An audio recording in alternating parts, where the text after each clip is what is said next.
Hello and welcome to this new tutorial. After making the clean text function, we're going to apply it on all the questions and all the answers to effectively clean their text. So we're going to start, as you can see, with the questions in the first code section, and then we'll take care of the answers in the next code section. So let's start with the questions. So it's actually going to be very easy. We're going to make a new list that will contain all the cleaned questions. And therefore, I'm going to introduce here this new variable that I'm going to call clean_questions. And that will be this new list of all the questions that will be cleaned by the cleanText function. So we're going to initialize it as an empty list with the pair of square brackets. And then, of course, comes naturally a for loop.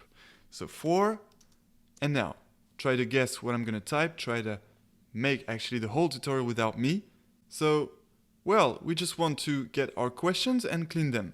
So naturally, the loop variable is going to be question.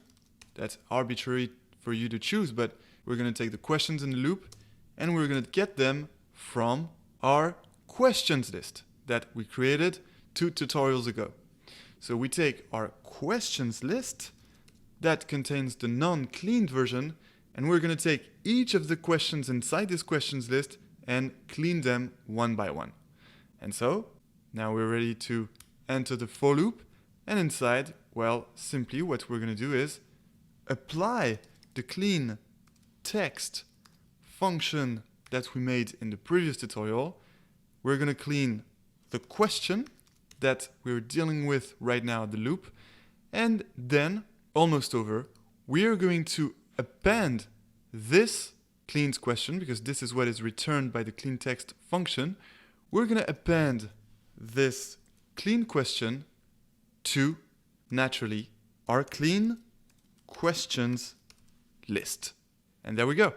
For all the questions in the non-cleaned questions of the questions list, we're going to clean these questions and we're going to append them one by one to our clean questions list containing the cleaned questions.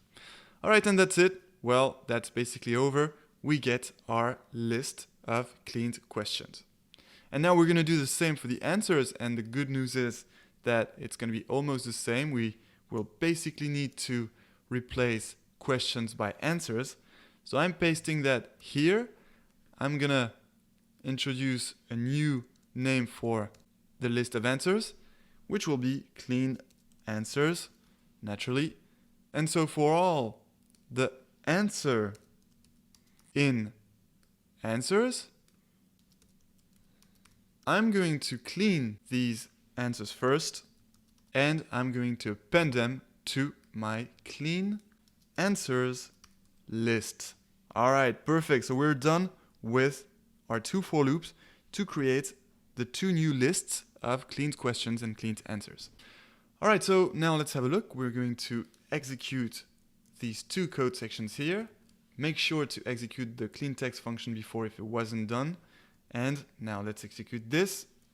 There we go. It takes a little time because it has to make this for loop over all the questions and all the answers. But here we go. Now they're ready. And so let's have a look. So we get our questions, answers, cleaned questions, and cleaned answers. So as you can see, can we make this quick? First, the capital C is now lowercase. Can we make this quick? The question mark was removed. Then same, everything in lower cases. Then as you can see, the dashes are gone here. And let's have a look at the answers. We would start. Then the dashes are gone, And if you scroll down, you will actually see even more changes like, okay, dash, dash, you're gonna. Okay, no dash, you are gonna. Well, as you can see, they were cleaned properly. We can clean them even more. For example, we can even replace the apostrophe S by IS, but I wouldn't do this because let's go. I think it's fine to leave it as let's go. We could also remove the exclamation mark, but maybe that helps with the sentiment analysis, so I didn't want to remove it. But feel free to experiment. Natural language processing is a lot of experimenting. We are going to train our chatbot several times. We're going to tweak the parameters. We're going to try to improve it.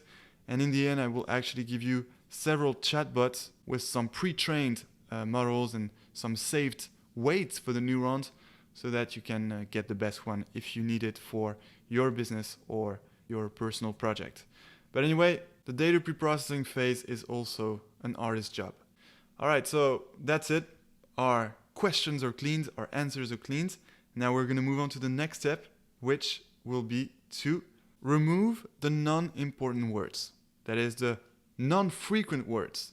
You know that each word is going to have its own column, its own encoding, and therefore, if we keep all the words of the corpus, there are going to be hundreds of thousands of them, and it will be very difficult for the training to take place in a reasonable amount of time. So that's why we have to do it, and we'll do this from the next tutorial. Until then, enjoy Deep NLP.